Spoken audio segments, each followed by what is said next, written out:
Hello friends, मेरा नाम doctor Ashwathi Nair है। मैं Nova IVF south end fertility clinic के रजौरी गार्डन सेंटर में पिछले 5.5 साल से सीनियर कंसल्टेंट के पद पे कार्यरत हूँ।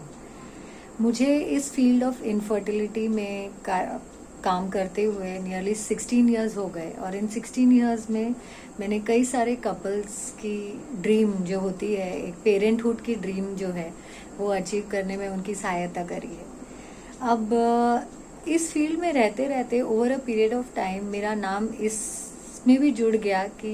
कई लोग जो बांझपन के साथ साथ उस चीज़ का भी शिकार होते हैं कि उनकी प्रेगनेंसी हो तो जाती है बट वो प्रेगनेंसी कंटिन्यू नहीं कर पाते। अर्ली मिसकैरेजेस ये जो होती है, इन पेशेंट्स की भी जो तादाद है वो बढ़ गई है काफ़ी इन सालों में, मैंने जो देखा है, और इनमें से कई पेशेंट्स की सहायता मैं कर पाई हूँ। तो आज मैं ये जो वीडियो है वो इसीलिए बना रही हूँ कि मैं ये बताना चाहती हूँ कि ये जो अर्ली फर्स्ट 3 मंथ्स में जो मिसकैरेजेस होते हैं उनके क्या कारण होते हैं और उनके लिए हम क्या क्या कर सकते हैं। देखिए, अगर फर्स्ट 3 मंथ्स में किसी की प्रेगनेंसी होने के बाद, जैसे हमने वो प्रेगनेंसी अल्ट्रासाउंड करके देखा 6 वीक्स पे कि बच्चा गर्भाशय में ही है या यूट्रस में ही है,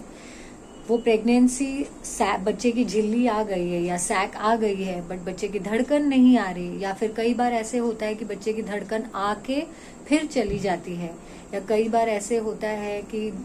प्रेगनेंसी तो ठीक चल रही होती है, सडनली ब्लीडिंग हो जाती है जिसकी वजह से मिसकैरेज होते हैं। तो इन सब को अगर हम ब्रॉडली डिवाइड करें, इसके कारणों के बारे में हम जांचें, तो ये 3 कारण हो सकते हैं। जो सबसे पहला कारण है वो ये हो सकता है कि ये जो भ्रूण या जो एम्ब्रियो है, इसी में कोई क्रोमोसोमल दिक्कत है जिसकी वजह से ये इम्प्लांट तो हो जाते हैं बट वो आगे कंटिन्यू नहीं कर पाते जिस तरह से उसे ग्रो करना चाहिए। तो अगर ऐसी चीज है तो फिर ये है कि हम आगे क्या कर सकते हैं इन पेशेंट्स का। इन पेशेंट्स में हम ये कर सकते हैं कि अगर हम आईवीएफ के जरिए एम्ब्रियोज क्रिएट करें और फिर इन एम्ब्रियोज को जेनेटिकली टेस्ट करें और ये पता लगाए कि ये क्रोमोसोमली नॉर्मल है या नहीं, और फिर वो नॉर्मल एम्ब्रियोज को हम यूट्रस में दोबारा ट्रांसफर करें और इनकी प्रेगनेंसी हो सकती है। जो सेकेंड कॉज है वो यूट्रस से रिलेटेड कॉज है। जैसे यूट्रस में अगर कोई दिक्कत या तो वो जन्मजात से वो दिक्कत हो सकती है, जिसको हम ये कह सकते हैं कि कंजेनाइटल एनॉमलीज ऑफ यूट्रस, जो जन्म से ही बच्चे में हो, जैसे कि सेप्टेट यूट्रस, कई बार यूट्रस 2 मुहा होता है, बाइकॉन्वेट यूट्रस, और कई और ऐसी चीजें हैं जिस वजह से प्रेगनेंसी होने के बावजूद वो सही से इम्प्लांट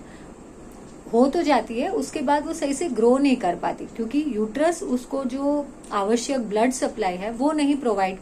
कर पाता इन चीजों के वजह से। तो अगर हम देखें तो इसमें सेप्टेट यूट्रस, जो यूट्रस के बीच में एक पार्टीशन का होना, ये सबसे ज्यादा अहम कारण होता है मिसकैरेज का।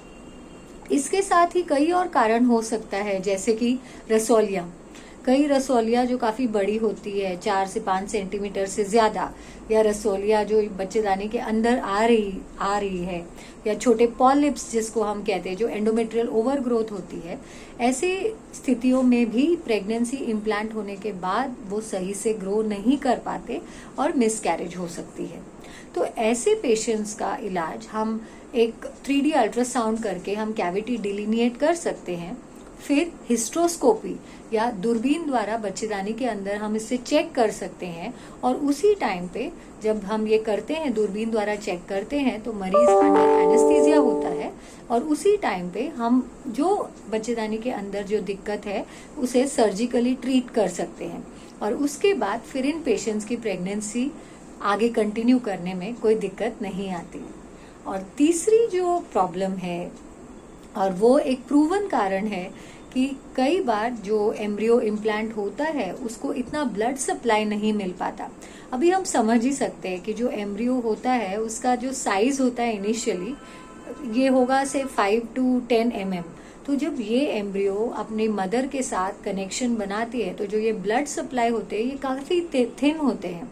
सो अगर मदर की बॉडी में कोई ऐसी चीज है जिससे मदर के ब्लड क्लॉटिंग टेंडेंसी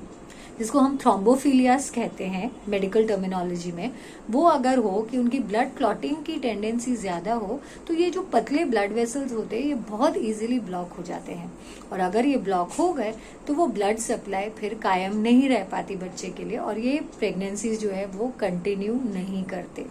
और अगर ऐसी स्थिति है, इसके कुछ ब्लड टेस्ट है जिससे हम ये इन कारणों का पता लगा सकते हैं, और अगर ऐसे कारण दिख गए तो कुछ दवाई, कुछ इंजेक्शंस के जरिए हम इन प्रेगनेंसीज को सेफली आगे ले जा सकते हैं। तो दोस्तों यही कुछ 3 मेजर रीजंस है जिसकी वजह से प्रेगनेंसीज मिस कैरेज में एंड होती है। तो ऐसा नहीं है, मेरे पास कई पेशेंट्स आते हैं 8 मिस कैरेजेस, 9 मिस कैरेजेस, जो प्रॉपर डायरेक्शन उनको नहीं मिलती, इस वजह से वो सफर करते हैं। तो अगर इन तीनों कॉजेस को हम अर्ली ऑन ही, मतलब से 1 से 2 मिस कैरेज के बाद ही अगर हम किसी भी पेशेंट को इन 3 पैरामीटर्स के हिसाब से इवेल्युएट करना शुरू करें, तो काफी हद तक ये मिस कैरेजेस हम प्रिवेंट कर सकते हैं। सो यही था आज का डिस्कशन। आई होप आपको ये टॉक बहुत इन्फॉर्मेटिव लगी होगी। आपको किसी भी और चीज पे क्वेरी हो, फर्टिलिटी या प्रेगनेंसी कंटिन्यूएशन में कोई भी रिस्क फैक्टर हो आपके साथ, और आप मेरा ओपिनियन लेना चाहते हैं, तो आप मुझे नीचे दिए हुए नंबर पे जरूर कांटेक्ट कर सकते हैं। Thank you. Have a good day.